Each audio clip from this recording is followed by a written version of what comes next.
Jay-Z single-handedly took this year from a C plus to a B minus to me, and then with conjunction of like Beanie and Jada and some of the good independent underground stuff like Dilated and Chino XL, Master Ace. So like it was still some good stuff, but 2001, I can't give it an A. I give it a B minus just because like, you know, really Jay and Nas really catapulted to me on a B level. And I think we have a tendency when we go back, like anything 2000, 2001, 2002, 99, 98, we just look back and we just like, oh, that was great. Because we go back to how we felt.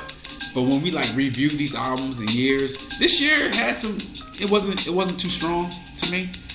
And like I said, it just got above that C mark. Like it's like an 80 for me. And that's just because of Jay. When Jay and Nas had such a historical year, it can't be a C. So I give it a B. 80%. I'm not gonna be as good as a grader as you. I gotta give it a C because out of this whole year, I only really had two strong, solid albums that I could say are like game-changing albums. There's a lot of good singles and there's a lot of good mixtapes, but on the mainstream set, like what's getting released from the record labels, there's only two great ones. Two great ones. And that's Nas and that's Jay-Z. So, to me, it doesn't just... There were other years that we talked about that gave me 5, right? That gave me 8. But this one only gave me 2. So I gotta give it a C. I guess I was kind of in between B minus C plus. I guess as hearing my list along with your and Brandon's list, I guess I'm going with a B minus as well. I mean, we had some very solid albums, very good albums.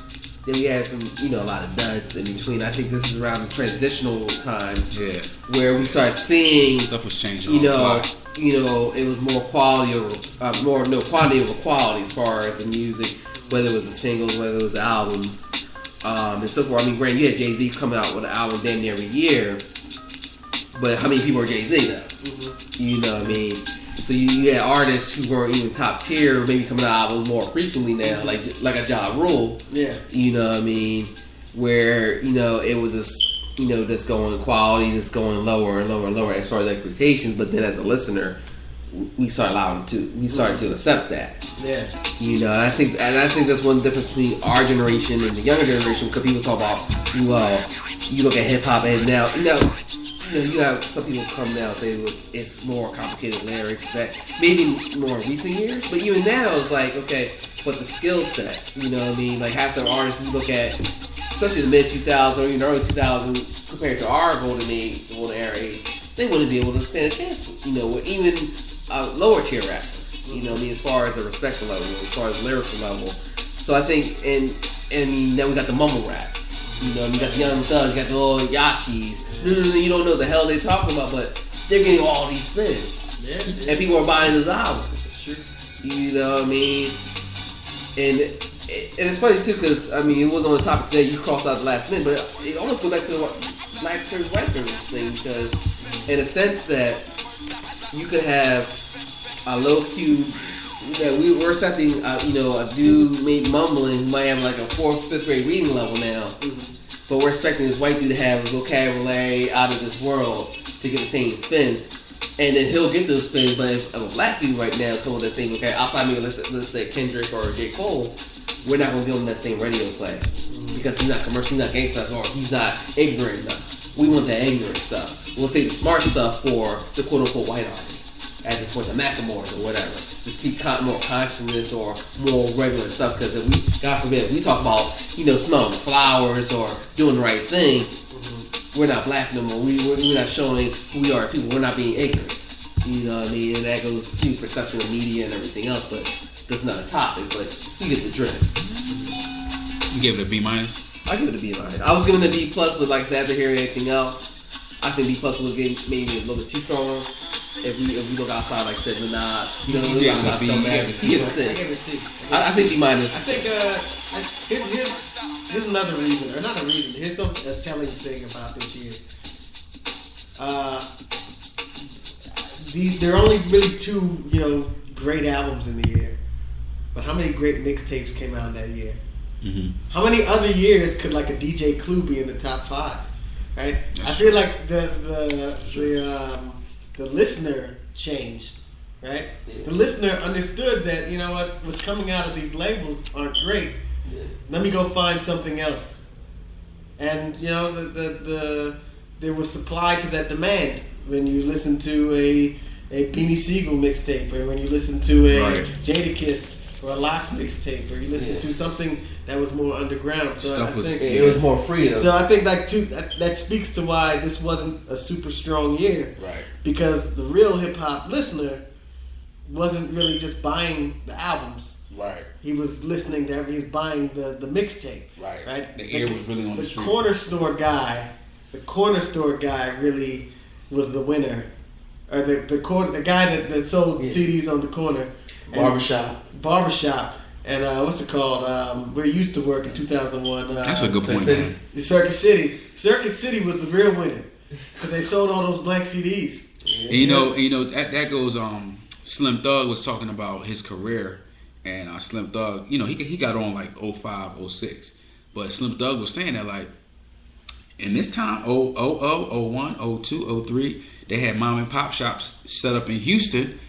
And he had a Lamborghini like before he got a record deal. Yeah. So that goes exactly to your point. Like they was just making money wholesale. Because it wasn't the first album called RE Platinum, because he was already certified. Like he didn't really need to become a mainstream artist. Yeah. He was already big. Right. And even like a 50 Cent.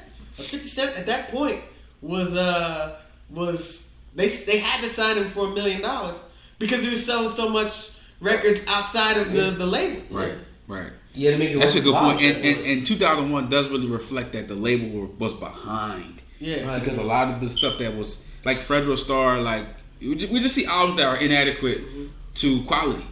You know what I mean? And it really wasn't like Federal Star had lost. Like anybody who knows hip hop knows that Federal Star in 2001 had lost his mojo. Yeah. There's no way branding. His budget, it shouldn't have been and he had we ain't talking about independent now. Yeah.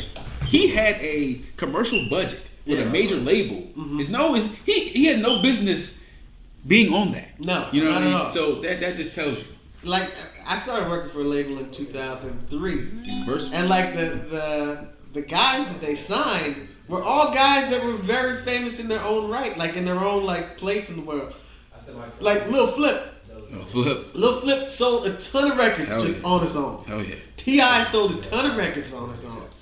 Chameleonaire sold a ton of records on his own. Yeah, definitely Chameleonaire. But that just speaks to the Ja Rule age, where the album or where the record labels they just weren't they didn't have their ear to the streets in my mind. You know? The people were going a different way. The listeners were going a different way, and the labels just didn't catch up. So that's why I get to see it. It's a solid C to me. That's a good one. I just couldn't in the history books. I feel like Jay and Nas is them two monumental artists single handedly went from a 79 to an 80. Yeah. So but hey man, that concludes tonight's episode. As always, man, we appreciate the listeners, and you can find us at the 2 Cents Pod on SoundCloud. You can find us at Twitter at Sense Not Sets. You can find us at Facebook at 2 Cents to Speak Easy. I want to thank Don Jeff for coming through. I want to thank Zoe for coming through. I want to thank Kev for coming through. And shout out to Bird. Shout out to Robin, man. They expecting a brand new baby, something.